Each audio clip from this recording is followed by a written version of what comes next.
Friends, ఇప్పుడే అందిన వార్త. విద్యార్థులకు శుభవార్త. పాఠశాల సెలవులు పెంపు అంటూ వార్తలు అయితే వినిపిస్తున్నాయండి.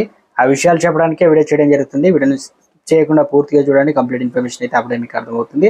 ఇంకెవరైనా సరే ఛానల్ సబ్స్క్రైబ్ చేయకుండా వీడియోస్ దయచేసి ఛానల్ సబ్స్క్రైబ్ చేసుకుని బెల్ ఐకాన్ ఆల్స్మెంట్ యాప్ చేయండి. ఇటువంటి ఇంపార్టెంట్ ఇన్ఫర్మేషన్ మిస్ అవ్వకుండా మీ ఫోన్ నోటిఫికేషన్ రూపంలో వస్తుందండి. చాలా మంది చూస్తున్నారు కానీ లైక్ చేయడం లేదంటే దయచేసి లైక్ చేయండి. ఇన్ఫర్మేషన్ అందరూ రీచ్ చేసిన వారు అవుతాం మనం.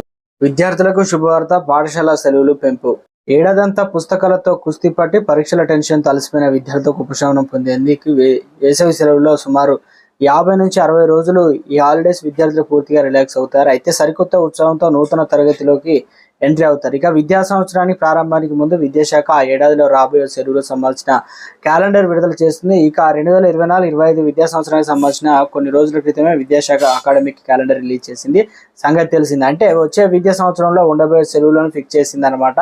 ఇక మరికొన్ని రోజుల్లో వేసవి సెలవులు ముగిసే జూన్లో పాఠశాల తిరిగి ప్రారంభం కానున్నాయి. విద్యాశాఖ ఇప్పటికే విడుదల చేసిన అకాడమిక్ క్యాలెండర్ జూన్ 12న 2024 నుంచి పాఠశాల తిరిగి ప్రారంభం అయితే స్కూళ్ళు తెరవడానికి సమయం దగ్గర పడుతున్న వేళ సెలవులు పెంచాలని కొత్త డిమాండ్ తెర మీదకి అయితే వచ్చింది. ఇక ఆ వివరాలు చూసుకున్నట్లయితే విద్యా సంవత్సరానికి సంబంధించిన తెలంగాణ విద్యాశాఖ ఇప్పటికే అకాడమిక్ క్యాలెండర్ విడుదల చేసింది. సంగతి తెలిసిందే.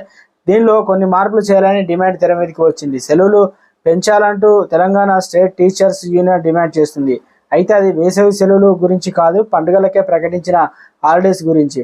ప్రభుత్వం తాజాగా ప్రకటించిన అకాడమిక్ క్యాలెండర్ పండుగలకు ఇచ్చేటువంటి సెలవుల్లో శాస్త్రీయత లేదని తెలంగాణ టీచర్స్ యూనియన్ అభిప్రాయపడింది. తొలి ఏకాదశి పండుగ సెలవులు ఇవ్వాలని సూచించింది. అలాగే దీపావళి పండుగకు 2 రోజులు సెలవులు ఇవ్వాలని డిమాండ్ చేస్తుంది. అలానే మహాశివరాత్రి మరుసటి రోజు కూడా సెలవు ఇవ్వాలని కోరింది. ఈ అంశంపై ముఖ్యమంత్రి రేవంత్ రెడ్డి జోక్యం చేసుకొని అకాడమిక్ క్యాలెండర్ మార్పులు చేర్పులు చేయాలని కోరింది. ప్రభుత్వం కనుక వీరి అభ్యర్థన పరిగణలోకి తీసుకుంటే స్కూల్లో సెలవులు పెరిగే అవకాశం అయితే ఉంది. ఇక తెలంగాణ విద్యాశాఖ విడుదల చేసిన అకాడమిక్ క్యాలెండర్లో 1 నుంచి 10వ తరగతి సంబంధించిన వివరాలు అయితే ఉన్నాయి.